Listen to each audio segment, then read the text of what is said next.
Hello, hello. Okay, so I am currently recording this on the 26th of August and the live stream for the 6.0 update, which will tell us which banners are going to be up next. This is going to be on the 29th of August. So I do truly hope that the information about her being one of the characters that is going to be coming out next is correct. But so this video is going to be uploaded on the Saturday on the 30th of August. So obviously by then, I guess I already know if it is her or not. Anyways, to get started on Yelan, and long story short, if whether you should pull for her or not in our upcoming banner, the best answer that I can give you is yesn't. Kind of like a yes and a no, if it makes sense. Okay, so first off, like for the yes, she is still an incredibly fun unit to play with, and she enables so many different teams. Like, for example, for vape teams, you can play her with Utao and Arlecchino. Like, up until the recent Silali banner, I was using her in my Arlecchino teams for like close to a year. Secondly, like you can use her in like a Raiden Electrocharge team or something like that. And then also you can use her for like freeze teams with like Skirk, as you see in the gameplay, or you can even use Rio. And there's plenty more teams that she can be used on because she's a very flexible unit. I'll put some of them on screen over here.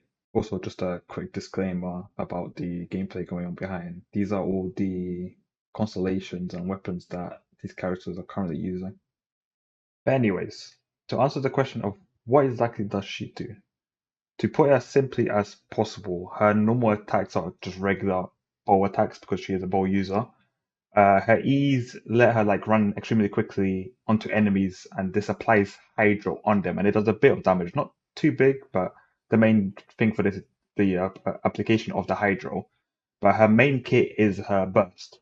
Essentially, the way it works, like it creates like a dice, and this dice, whenever you normal attack, it launches three hydro attacks simultaneously, so at once that like hits enemies, and this is all hydro damage. And you can see some from like in the gameplay going on behind. The burst is combined with characters like Arlecchino, Hu Tao, Skirk, Raiden Shogun to trigger like reactions such as Vape, Freeze, Electrocharge. Till this day, her burst is still very strong and very useful.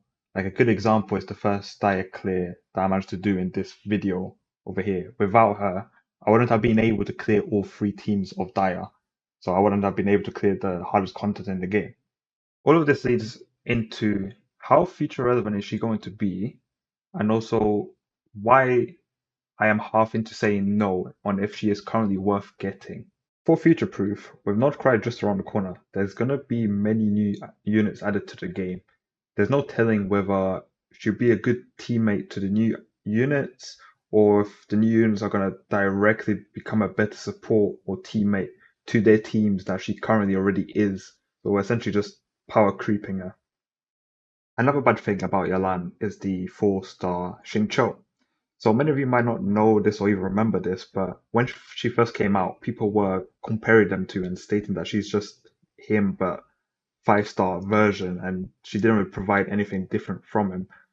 Right now, in the meta wise, like this is slightly different, so she is definitely better than him, but he's still a very good alternative and very easy to build, which is actually similar to her, which just provides a different option to people, which is not a 5-star. One last negative is the fact that with her gameplay, her burst only targets single enemies. So let's say for any AoE content, it's not going to be great. All in all, if you were to ask me whether I'd recommend getting her or not, my answer would be yes. Sure, she does have her negatives, and there are probably stronger units right now in the game and probably coming in the near future. But the thing is with Yelan is that she's an incredibly fun unit and still provides a lot of positive things. For me personally, a big reason why I like her is her exploration. She's always in my exploration teams whenever there's a new patch. This might not be the biggest reason to get or not get a character, but I personally really enjoy it. And also, she's just one of those characters that if you want to go AFK, you can just sit idle and just stare at. Okay, so we are getting towards the end of the video. Hopefully I mentioned most of the good and bad things about Yelan, and maybe I've managed to help out in making a decision of whether you want to get it or not. But either way, I hope that you enjoyed the video. If you do have any recommendations on how to improve these type of videos, do let me know. That would be greatly appreciated. This is pretty much one of the first ever times that I'm doing this. And also, massive thank you for sticking with me till the end. See ya.